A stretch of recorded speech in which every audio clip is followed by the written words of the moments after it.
Welcome back to the channel, everyone. This is the temporary office as a startup independent insurance agency. As many of you know from my last video, I ended up quitting my job as a commercial insurance agent back in May of 2025, just a couple months ago, to pursue my dream of starting my own independent insurance agency. In this video today, I want to break it down step by step how to start an insurance agency. I've got some notes here. And as a quick disclaimer, what I share with you today is how I started my insurance agency here in the state of Washington. It's probably going to differ depending on the state that you live in. I highly recommend contacting an attorney for all legal questions and to help you through this process. If you're new here and you want to learn more about the insurance industry, or maybe you even just want to follow me along in my journey, please consider subscribing. The goal this year is to hit 1,000 subs by the end of the year.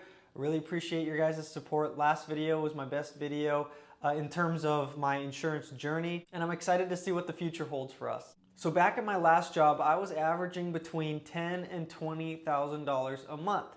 So why would somebody like me leave a job where I was making such good money for my age to go and pursue a company of my own when there was always that chance of failing? Well, for me, when I entered this industry, I entered it with a niche in mind. I wanted to tackle the marine industry because I grew up in a family of marina owners and operators, meaning that we owned and operated several different marinas here in the Pacific Northwest. And as I grew up, I just realized that there was nobody here in our local area that specialized in insuring these risks, which is ironic because we do have so many marinas, yacht clubs, and marine businesses along the Columbia River. So throughout my entrepreneurial journey, I went from real estate to life insurance to, again, capitalizing on an opportunity that I saw here in the marketplace. The company's goal is to become eventually the #1 marine insurance agency in the country because I believe I can do it. So step number one in starting your own independent insurance agency is go get experience somewhere else. Do not just get into this industry thinking you're going to start a company. And I have to admit, when I first got into the insurance industry, I wanted to right off the bat start a company, and luckily I had a friend that had sold his agency back in the day tell me, Max, it makes zero sense to start a company or get into an industry, spend all this time and money when you know nothing about it. And he was absolutely right. So I went and worked for a couple different agencies before finally starting my own thing here. Step number two is figure out what you can offer in the marketplace that nobody else in your area does. Some refer to this as your value proposition or your niche. But it's important to figure out what it is you do different than anybody else because that's what's going to help you succeed in this business or in any business. Step number three, I think it's incredibly important to work the numbers. I can't tell you how many times I personally, before even getting into this industry, sat down with a piece of paper, a pen, and my phone calculator. And I went through and I calculated all the different marinas and marine businesses here in my local area and how much premium and revenue they drive as a business. Because I wanted to figure out what my opportunity looked like if I started my own agency. It would have been absolutely ridiculous to blindly go into an industry, start a company, not knowing what the marketplace looks like, only to realize that I'd have to shut my doors a year or two later because there was really not a lot of opportunity. Step number four is make sure you've got a good savings behind you. Starting my agency wasn't cheap. It cost me about $20,000 all in to just get it up and running. That's not even accounting for the costs that I'm going to incur each and every month. But if you're anything like me, you've probably got a mortgage or rent, or maybe you've got a girlfriend or a boyfriend, and so you've got all these other expenses that you have to account for. And if you go into starting an agency without thinking about how much money it's going to cost, you are going to set yourself up to fail because this industry, you cannot make money quick in. It's a long-term game. And as an agency, you don't even get paid on a policy for anywhere from 30, 60 to 90 days sometimes after you've already bound a policy. So it's incredibly important that you give yourself the best leg up, the best chance to survive, and account for possibly 3 months of not being paid anything in the beginning. Step number five is make sure you've got a great attorney in your back pocket that you can refer to when starting up your agency to make sure that you remain compliant with insurance regulations, state regulations, etc. This was very important to me when I started my agency because the last thing that I wanted to do was pour all this time and money in starting an agency kind of blindly without referring to an attorney, only to incur a possible fine or be sued or whatever the case was. And so it was super important that I found an attorney who also had some experience dealing with some insurance agencies. I think it's also really important to have a CPA that you can refer to as well. I can't tell you how many times I've heard or even seen with my own eyes people who get into business, they start companies without thinking about what that potential tax burden is going to look like at the end of year 1 or year 2. So they end up spending so much more time and money just going back and fixing everything instead of having had somebody like a CPA help them along the way to prevent any extra incurred costs and time wasted. Step number 6 is think of what your company name is going to be. I've read many times that you should never name your company after your name itself because it could hurt your potential value down the road when you go to sell. I personally did name it after my own name, McCuddy's Marine Insurance, because McCuddy's here in the Pacific Northwest is very strong within the marine community, and I wanted to leverage that name and experience when I started this agency. Step number 7, now it's time to form your entity. Will you be an LLC? Will you be an S Corp? This is going to matter when it comes to compliance laws. It's going to matter when it comes to your taxes. And again, I highly recommend that you go to an attorney and speak with them about it, as well as your CPA.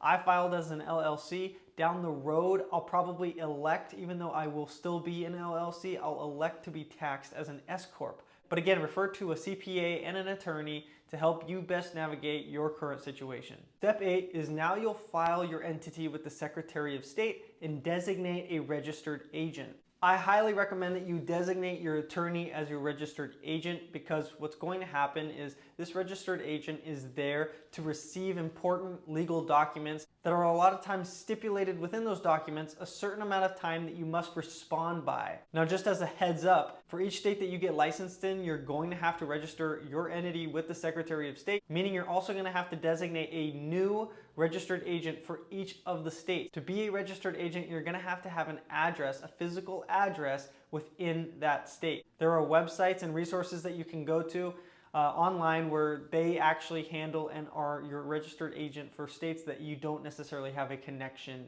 in. Step number 9 is obtaining your EIN. You'll use this when hiring employees, you'll use this when filing taxes, and you'll also use this when going to open up your business's bank accounts. Step number 10 is obtaining your business license in the county that your physical address or location is going to be in, or potentially even counties that you plan to do business in. For example, I'm located here in Vancouver, Washington, which is also Clark County. So I not only had to register through the Secretary of State of Washington, but I also had to pay a business license for Clark County itself just to operate in this county. Step 11 is acquiring your insurance licenses. Now, if you're already licensed as an independent producer, that's great, but you're gonna also have to register your business for a separate insurance license. You can do this through nipr.com. Super easy process. Just make sure that you've obviously got your license as an individual. If you don't, refer to your state's insurance commissioning website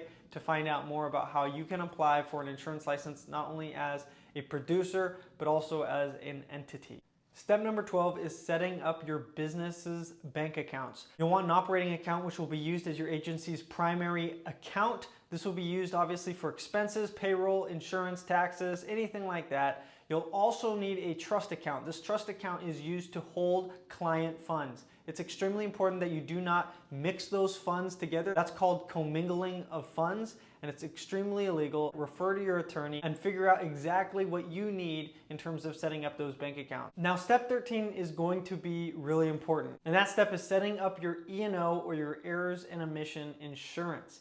This is going to be used to protect you and your company in the case that you make a mistake, a professional mistake, that'll negatively impact a third party such as your client or maybe even the carrier. You're also going to need this when you get appointed with carriers. They will require that they see this before they even entertain giving you an appointment as a new agency. Now, step 14 is going to be figuring out which agency management system that you want to opt in for. There are many different options. You need this when running your insurance agency because it's going to house all the information relating to your policies, your clients, your business, your payroll, there's so many different reasons why you need this. If you want to learn more about the platform and the program that I went with, feel free to message me on Instagram at McCuddy. I'd be more than happy to walk you through what I did and which system that I actually went with. They're not necessarily cheap, but again, there are a lot of options and they all offer different things. Step number 15 is getting contracted or appointed with carriers.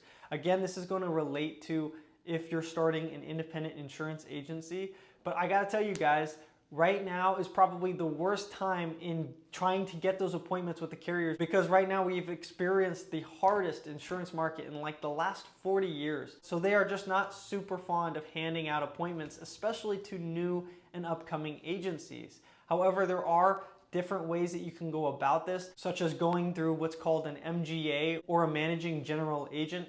What this is they act as kind of a middleman between you and that carrier. They've got the access, obviously. Your commissions are probably going to be a little bit lower. I highly recommend you try to get the direct appointment with the carrier. That means reaching out to the carrier and asking for an appointment. If they say no, but you really want that carrier access, you're going to have to go through what's called an MGA. Or you can create maybe a referral partnership with a local agency in your area for that any business that you write with them, it's still yours. You receive a 25% or so commission on that, but they are the ones that write it. They're the ones that manage it until you are obviously able to take on that account. By now, you are ready and official as an independent insurance agency. Now it's time to hit the ground running. There are many things that I still left out on this video, including things like how many employees will you have? How will you hire your first employee? What's your business plan look like? And what will be your main means of marketing your insurance agency? If you have any questions or would like additional information on how I